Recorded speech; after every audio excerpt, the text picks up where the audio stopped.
درس بعدی انزر تب است. در انزر تب طولبار اول یا رابر اول کور پیج و بلانک پیج و پیج بریک است که مربوط چی میشه؟ کدام طولبار میشه؟ پیج است. اصلی کور پیج میتونه که پوش سند جورکگی میتونه از استفاده کنه. پوش کتاب از قبل دیزاین شده است، فقط بالاش کلیک کنید در روی صفحه اضافه میشه. این به شکل.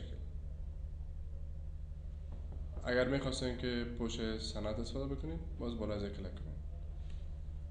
اگر میخواستین که صفحه اضافه بکنید ورق خالی اینجا کلیک کنید بلانک پیج باز یک ورق خالی اضافه میکنید. یا که چی کلیک میکنید؟ پیج بریکر. یا تفاوت چندان درمیانشون نیست. چی میکنید؟ صفحه خالی اضافه میکنید. صفحه را قطع میکنید. از طریق کور پیج چیکار که میتونید که پوش سند جور بکنید یا که جورکگی است میشه به استفاده بکنید. تیار جور شده است، بالاش کلیک کن در روی صفحه اضافه میشه اگر ضرورت داشته باشه.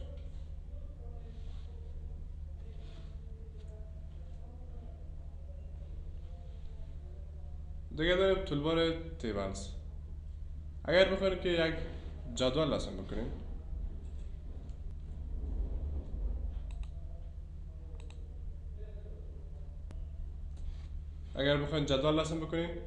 در تیبل کلیک میکنید، از این خانه کار انتخاب میکنید، در روی صفحه جدول جور میشه. زمانی که جدول ساخته شد متوجه باشین مستطیلی که به شکل عمودی آمدن، یعنی از طرف بالا به طرف پایین هستن.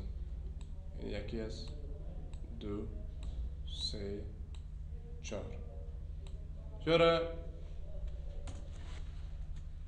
به نام کلم برش میگن. چی برش میگن؟ کلم. و مستطیلی که به شکل افقی هستن، به شکل هستن چند تاست؟ حساب بگیریم. یک، دو، سه، چهار، پنج، شش، هفت، هشت. 8 تا است. یا را به نام رو میگن. رو. انگلیسیشون کلم و رو.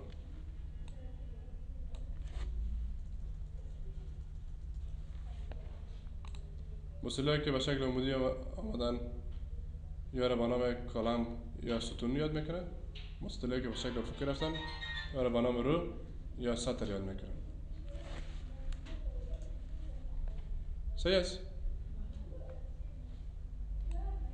زمانی که شما یک تیبل ساختین، در تیبل سعی کنید یک نقطه طرف پایینش است، یک شکل چادری طرف بالا است. از این نقطه میتونه که جدولتون خورده کلام کنید. از این شکل چادری میتونه جدولتون حرکت بدید. هر طرف ببرنشه.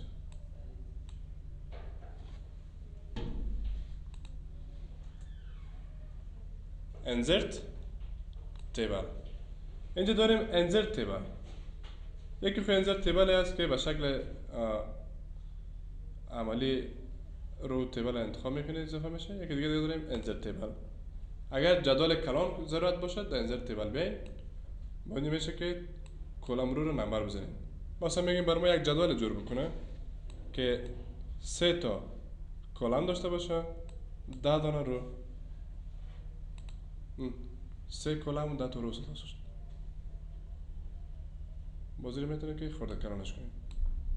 اگر میخواستین که این را منظم بکنین، مثلا یک کلم شما میخواین خرد بکنین، یک شکل کلام بکنین، مثلا این خط میخواین حرکت بدین، ماوس بالاش ببرین، شکل ماوس که تغییر کرد باز میتونه که طرف چپ و راست ببرینش.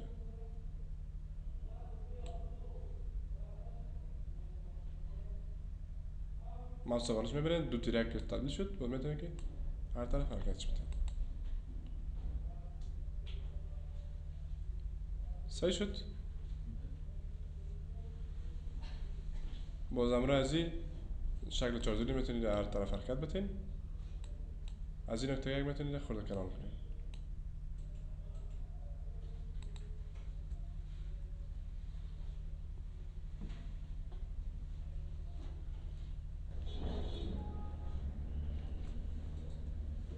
در بخش انزرت تیبل ما درا تیبل داریم. زمانی که را فال کنین پوینتر به شکل ماوس پنسل تبدیل میشه. باز میتونید هر قسمی که خواسته باشین جدول رسم بکنین. اگر کدام جای دیدین که جدول عجیب و غریب بود باز از درا تیبل استفاده کنین.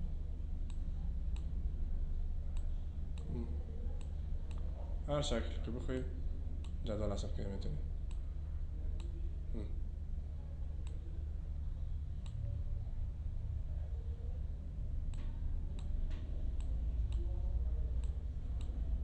هر رقم که دلت خواسته باشه میتونید جدول رسم بکنید.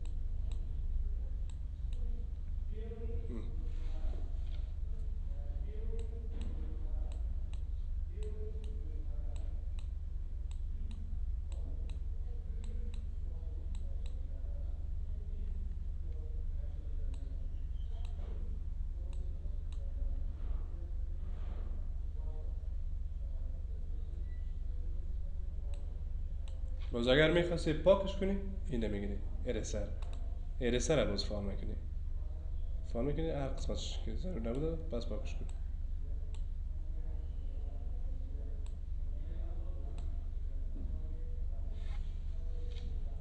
میشد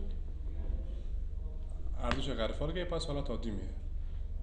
اگر درا تیبل فال که تیبل رسم کنی میتونی، اگر ارسر فال که باز پاک کنی میتونی. اگر هر دوش غیر فال که پس حالت عادی است. باز میتونید در هر قسمتش خواسته باشین متن نوشته کنید. اگر یا فال باشه باز نمیشه متن نوشته شود. زمانی که شما میخواستید در کدام منطقه متن نوشته کنید هر دوی از باید غیر فعال باشه.